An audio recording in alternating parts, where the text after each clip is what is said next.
Welcome to Listertainment, the channel with the most deceptive name in all of YouTube. Today is not about seeing great fighting techniques or amazing styles. We are here just to watch wardrobe malfunctions during a real fight.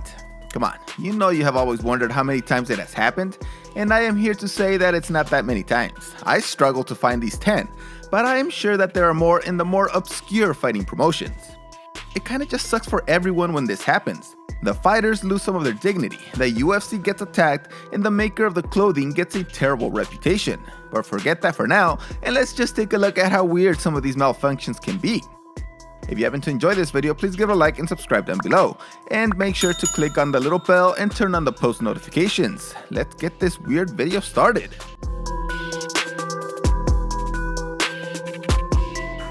First, we have the 2015 event where Elizabeth Phillips and Jessamine Duke were having a bantamweight fight on the Dillashaw vs. Barao 2 card. This actually happened weeks after the UFC and Reebok announced the fight kits, and they quickly got criticized because this never happened when the fighters had a chance to pick up their own attire. It actually happened twice in this fight, which is just embarrassing for Reebok's quality, and it happened to Phillips both times. The first time was in the first round. She's going to get neck cranked here, but Jessamine might be able to turn into her if she can get that left shoulder under. She needs a turn. Luckily, this angle was a little weird and the fence was kind of blocking, so hardly anybody noticed. But the second time was really egregious, and what made it worse was that the UFC actually replayed this moment in slow motion without any edits. It was removed later, but it was kind of too late. That was close. At the buzzer. Phillips said that Reebok is making the bras too low cut, and maybe they are trying to make them look more feminine without any need for it. She definitely said she was going to double up her bras in her future fights, even though she was assured that Reebok would make them better, but the trust was already lost.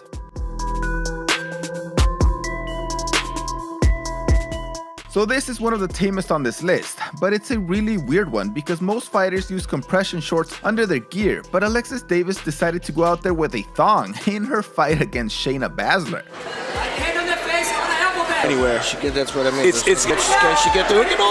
She almost had it. Shayna Baszler's face. As soon as Davis took Baszler to the ground, her sexy choice of underwear became visible, and this happened for the entire fight that ended in the third round after Davis was able to climb on Baszler and get the choke in while having the wardrobe malfunction. Oh yeah, Alexis is bleeding from her nose. I don't know what to think of this because as a fighter, she should know that she is going to get into a lot of positions that are going to show off the whale tail. If she just doesn't care, then that's good for her, because she should know that guys are going to bring this up forever, like me right now. Frankie Saenz was able to beat Merab Dvalishvili at UFC Fight Night 123 via a third round decision. It was a really close fight, but Saenz was able to pull out the decision. Some accidental headbutts from Saenz. Yeah, Saenz shut. The mild but annoying wardrobe malfunction happened to Saenz in the first round while he was trying to crawl back to the fence, and Dvalishvili pulled him down with his hold. Look out, shorts. Losing his shorts. Worry about getting out, then fix your shorts. There you go. It's easy for the commentator to say to forget about the shorts, man, and just fight. But he just doesn't understand that Saenz is worried about having skid marks since he's been pushing hard for the past 5 minutes, and he started to feel that itchy ass feeling. In the end, it was nothing, but as tight as those shorts are, I'm surprised that the underwear didn't go down with it.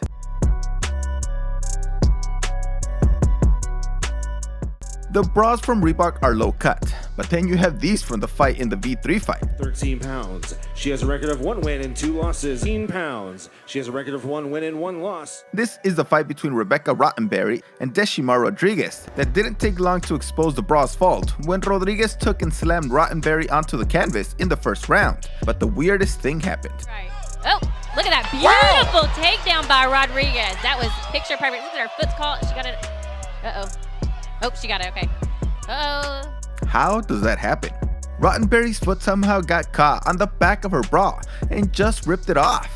They both immediately noticed and stopped the fight, and the ref allowed Rodriguez to go and change. I don't know. She's going to fight in a jacket. Oh, she's going to maybe change with the jacket on. Okay, maybe so. Thank you to whoever. Thank you, whoever in the... Rodriguez went on to win this fight with an armbar after getting another bra that seemed to be pretty loose on her. and she was really cognizant of it and was checking it constantly, but she still won.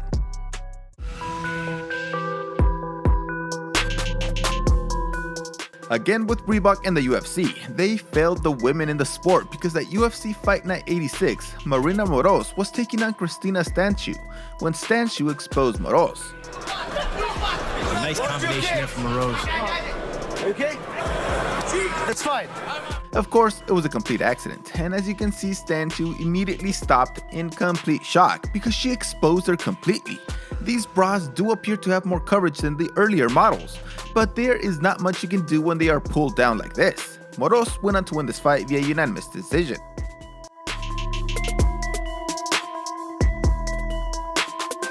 So Dennis Hallman apparently lost a bet prior to his fight against Brian Ebersol and had to fight in this blue Speedo. Hallman lost a bet and was forced to wear this to the ring. And what an unfortunate choice in shorts. Ebersol beat Hallman in the first round, and for this, Dana White gave him $70,000 to thank him for getting the spectacle out of the octagon so fast.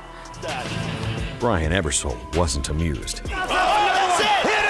He also went on to ban this type of clothing from ever being worn in the octagon again. I'd call it disgusting. That was disgusting. Obviously, as you might expect, there was a wardrobe malfunction, aside from just wearing these shorts. I cannot show you this without a ton of blur, but all of Hallman's Franken beans were exposed. Like, I mean all of it. It was horrible.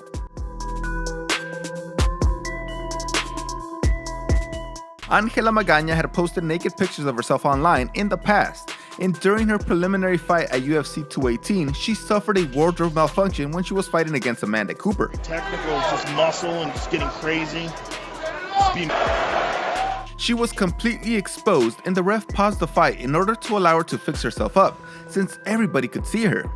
The UFC quickly took down any videos of this fight and edited the scene, deleting about 15 seconds from the recording. She was defeated in the second round via TKO. You gotta move from there. Stop. That's it. So Amanda. A year later, she posted a tweet showing how the bras from Reebok are failing again and called them out for not fixing it. Here we have a referee who was nice enough to keep the action going, even though Murad Abulaev was losing his shorts in this fight against Ali Bagaf.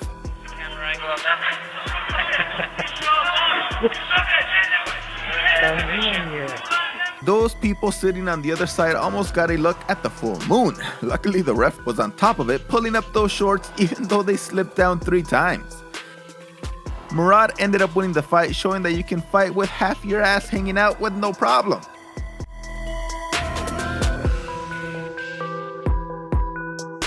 Irene Rivera was able to pull out a win against Miyu Yamamoto in 2017, although the win was a little controversial since Yamamoto was coming out of her shirt at the exact same time. Focused on the triangle. Nice corkscrew out escape by Miyu, but Irene follows, and that was that. It's only controversial because people think that Yamamoto was distracted because, well, her boob was all the way out of her shirt. Luckily, it was covered by Rivera's legs.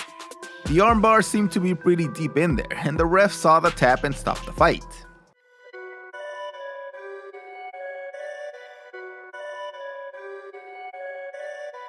We end with a stand-up and very attentive referee in the fight between Norma Dumont and Ashley Evans-Smith. As Dumont was in the top mount position, her top started to slide up, again with Reebok, and the ref came in and just slipped it down everywhere and allowed the action to continue without having to reset anything. Don't move. Stop, don't move. No smash.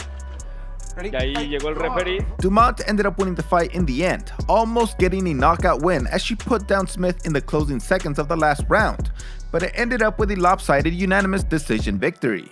This one could have ended worse than the other ones because her entire top was sliding up, not just one side. Good referee right here. Did I make this video just for the views? Yes, I did, but come on. We have all thought about how is it possible that there aren't more wardrobe malfunctions? Because the clothing they wear does not look to be the most secure, but apparently it is. Thanks for watching this video. See you next time.